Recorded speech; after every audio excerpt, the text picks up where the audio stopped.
তো হ্যালো বন্ধুরা, welcome back to Chandipur Bamunara জাগ্রত মা শীতলা মন্দিরে পুজো দিতে গিয়েছিলাম।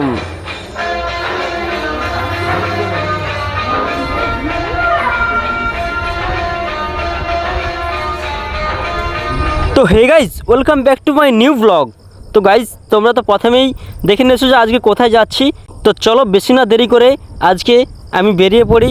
আমার বাইকের চাবিটা নিয়ে বাইকটা বের করিয়ে প্রথমেই চলে যাচ্ছি আমার এক বন্ধুর কাছে। তো গাইজ, আজকের দিনটা এতটাই লাকি যে মায়ের কাছে শীতলা মায়ের কাছে পুজো দিতে যাওয়ার আগেই শীতলা মায়ের দর্শন পেলাম রাস্তায়। তো সবাই একবার বলো জয় মা শীতলা। আর দেখতে দেখতেই চলে আসলাম। তারপরে আমার এক বন্ধুর কাছে রাস্তায় দাঁড়িয়ে আছে, ওকে ড্রপ করে নিয়ে চলে যাব 3 বন্ধু মিলে জাগ্রত মা শীতলা মন্দিরে। তো তারপরেই আঁটু করে আমার 3 জন চলে যাচ্ছি মা শীতলার দর্শন পেতে। তো সবাই হাই করে দে। তো চলো। আর তো বন্ধুরা, আজকের দিনটা এতটাই লাকি ছিল যে প্রথমেই দেখলাম মা শীতলার দর্শন পেলাম, আর তারপরেই দেখতে পেলাম ষড়ভুজ গৌরাঙ্গ মহাপ্রভুর দর্শন পেলাম, তোমাদেরকেও দেখালাম, দর্শন করালাম। তো সবাই একবার বলো রাধে রাধে, জয় মহাপ্রভুর জয়। আর তারপরেই তো আমরা একটা সুন্দর চকচকে ঝকঝকে একদম রাস্তার দিয়ে যাচ্ছি।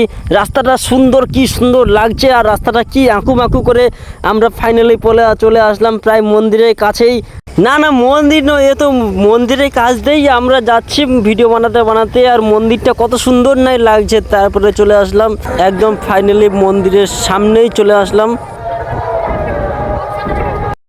তো তারপরেই তো গাড়িটা পার্কিং করে চলে আসলাম সুইমিং পুলের কাছে। সুইমিং পুলে এখানে পা ধুতে এসেছি। পা ধুয়ে তারপরে মায়ের মন্দিরে দর্শন করব, মায়ের মন্দিরে উঠবো। কারণ কোনো পবিত্র স্থানে উঠলে মন্দির আগে পা ধুতে হয়, তারপরে যেতে হয়।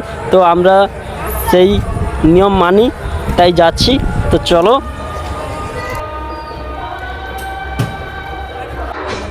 মায়ের মন্দিরে উঠে প্রথমেই মায়ের দর্শন করলাম জয় মা শীতলা। আর এই মা শীতলা হলো আমাদের মা নাচিন্দা। 3 বোনের মধ্যে এক বোন রয়েছে আমাদের পূর্ব মেদিনীপুরের চণ্ডীপুর থানার অন্তর্গত বামুনাড়া জাগ্রত মা শীতলা। এই মন্দিরে তোমরা কি কখনো এসেছো? কমেন্ট করে জানাতে অবশ্যই ভুলবে না। আর তারপরে তো আমি পুজো দেব, তাই পুজোর ডালি নিতে গেলাম এক মাসিমার দোকানে। মাসিমার কাছ থেকে পুজোর ডালিটা নিচ্ছি।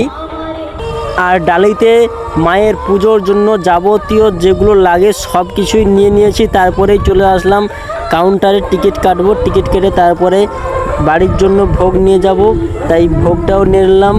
মায়ের মন্দিরের প্রসাদ আর ডালি একসঙ্গে তারপরে ভোগ নিয়ে মায়ের মন্দিরে পুজো দেওয়ার জন্য উঠবো।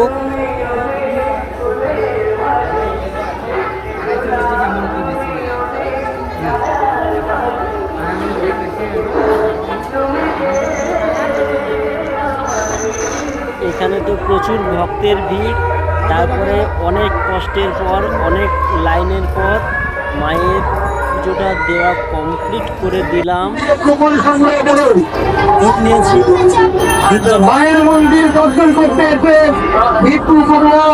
তো তারপরে মায়ের কাছ থেকে ধূপ নিয়ে এসে এখানে ধূপ জ্বালিয়ে একটু প্রণাম করলাম। আর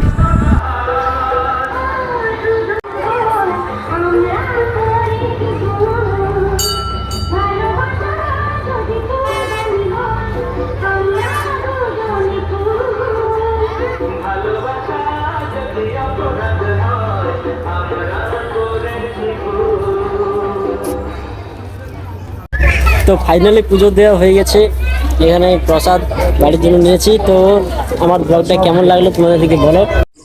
আর এরকম ব্লগ ভিডিও পেতে আমার চ্যানেলটাকে অবশ্যই সাবস্ক্রাইব করে রাখো, কারণ আমি রোজ এই চ্যানেলে প্রত্যেক দিন ব্লগ ভিডিও আপলোড করি।